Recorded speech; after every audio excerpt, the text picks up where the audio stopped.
لا اله الا انت سبحانك اني كنت من الظالمين. كنت عامله فيديو قبل كده ان في الحشاش عندها اب وام كبار في السن، والبت عندها انهيار عصبي، تاخد مهدئات وبتلطم وبتيجي للجيران تفضفض عشان تقدر تكمل. عانس مش عارفه تتجوز، عندها 40 سنه، محنه كبيره. هنا والدها توفى والبت حاسه ان هي ما بكتش دمعه، مش جحود يا جماعه، لا، الحمل فوق طاقتها. اما الاب والام يوصلوا ان هم ربنا ما يكتب علينا السن ده، يعملوا حمام على نفسهم، يتفوا، ينفوا، بيبقى يقولك ايه، اولنا صغار واخرنا صغار. طب عشان انت هتتعاملي معاهم لازم ما تكونيش في عفاريت في جسمك، ما تكونش في نار وشذوذ في كيميائية الجسم، السحر والعقد، الخنقة، زهق، الضيقة. البت ما كانتش بتعرف تمشي على رجليها، بتاخد حقن مقويات. زي ما قلت دايما مخنوقة، سواد حوالين العين، عظمها مدغدغ، عظمها مكسر، واقفة حال، مفيش، العيلة بعيدة عنها زي حالاتي كده، عيلة أعوذ بالله من غضب الله، عيلة منافقة، عيلة أنانية، رامين الحمل عليها، طمعانين في أي حاجة من ورث عمتها الأبلة محروسة الحشاشة الله يرحمها. آه، اللي بيجي ما بيرحمش، اللي بيجي البطانية دي انت عايزاها، الكوباية دي انت عايزاها، الطقم ده انت عايزاه، انت غنية، عندك فلوس، انت بتشتغلي، انت موظفة. فالسم سم القرايب وسم العيون. تعالوا نشوفوا اللي اللهم صل على سيد العزا بتاع والدها، ربنا يرحمه ويرحمنا معاه.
ربنا يرحمه ويرحمنا معاه. طبعا الأبلة محروسة الحشاش، كنا عارفين ان هي حرمت نفسها كتير جدا، لدرجة ان هي كان عندها بيت وعمارة في السوق الصغير، شارع القرانية، لكن أجرت شقة في دور أرضي عند الأستاذ عبد الحميد عرف الله يرحمه برضو.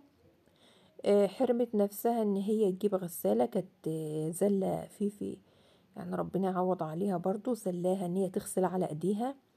البوتاجاز لو باظ ما تصلحش، الغسالة باظت مش مهم سيبيها تترمي. حرمت نفسها، عاشت في دور ارضي، بتنشر بره برضك، كانت فيفي بتغسل وكده وتنشر بره. طب سيبي مثلا الشقة، حاول صاحب البيت ان هو يخليها تسيب الشقة يعني، وتروح انت مبسوطة ومتيسرة، وكانت هي موجهة في التربية والتعليم، فكانت مبسوطة وعندها دهب. طيب سيبي الدور الارضي ده وروحي وعيشي في عمارتك وتمتعي. فعلا مال البخيل للنزهي، فهي سابت كل حاجة، واهلها هما اللي ورثوا. كانت بخيلة على نفسها جامد قوي. آه،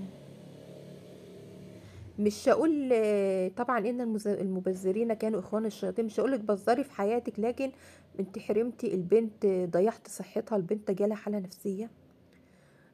امها وابوها اتطلقوا فسابوها عند عمتها الابله محروسه الحشاش على انها تربيها، البنت اتبهدلت اخر بهدله. معاملة وحشة، جحود، أنانية. كانت بتعيط وبتشكي وبتشكي للجيران، تقول انا اعمل كل حاجه بس عايزه الحنيه، لكن سواء الابله محروسه او اهلها يقولها انت بتعملي ايه زياده، انت بتخدمي، انت قاعده ولا بتدفعي فلوس اكل ولا شرب ولا حاجه. البيت ضغوط نفسيه من السحر ومن المعامله الوحشه والجحود من الاهالي، وده اللي وصلها للانهيار العصبي الحاد. بقت بتشد في شعرها تقول يا رب يموتوا. يعني شايفه البت وصلت لايه. فكرت ان هي تبعد، واشتغلت في مصر فعلا فترة، ولكن اما عمتها ماتت واضطرت ابوها وامها مش لاقيين حد يخدمهم، اضطرت ان هي تيجي.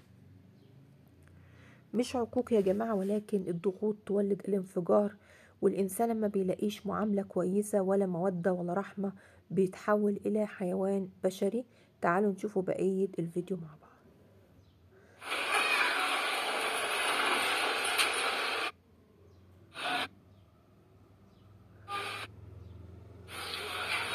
يعني طبعا انا بجري الفيديو وانتم ملاحظين عشان بس الخاصية اللي انا اداري للوشوش.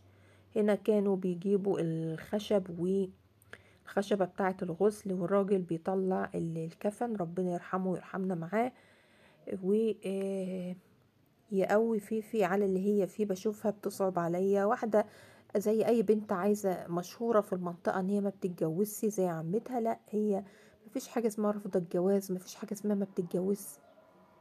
كل ده واقفة حاله بسبب السحر، بسبب الأذية. حسبنا الله ونعم الوكيل في كل اللي يقهر الولاية.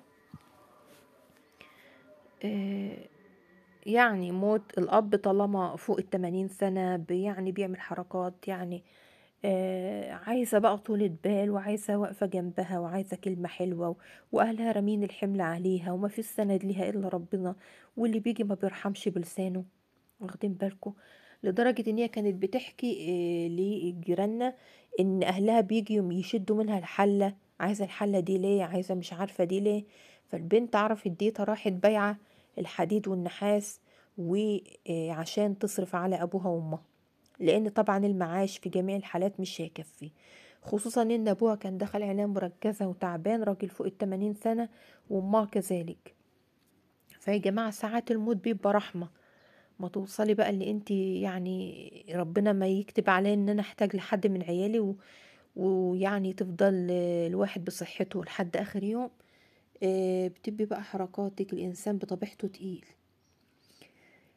لكن زي ما بقول الحب والتعاون، هدوء، مودة، رحمة بين الأهالي وبعضها، يكون لك سند في الدنيا بعد ربنا سبحانه وتعالى عيالك وجوزك، بتخف الحمل.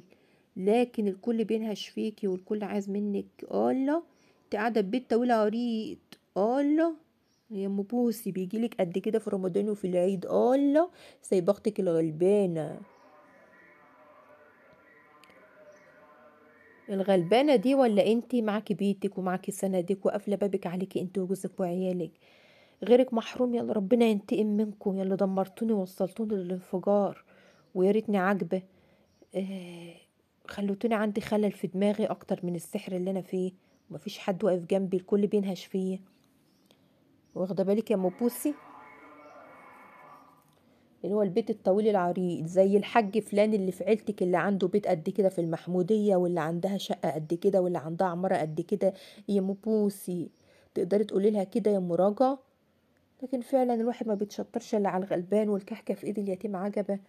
ما بيشوفوش الاستقرار اللي هم فيه، السعادة. عايشة بما يرضي الله، قافلة بابها عليها، ليها سند في الدنيا. ما بيتشطروش الا على الغلبان.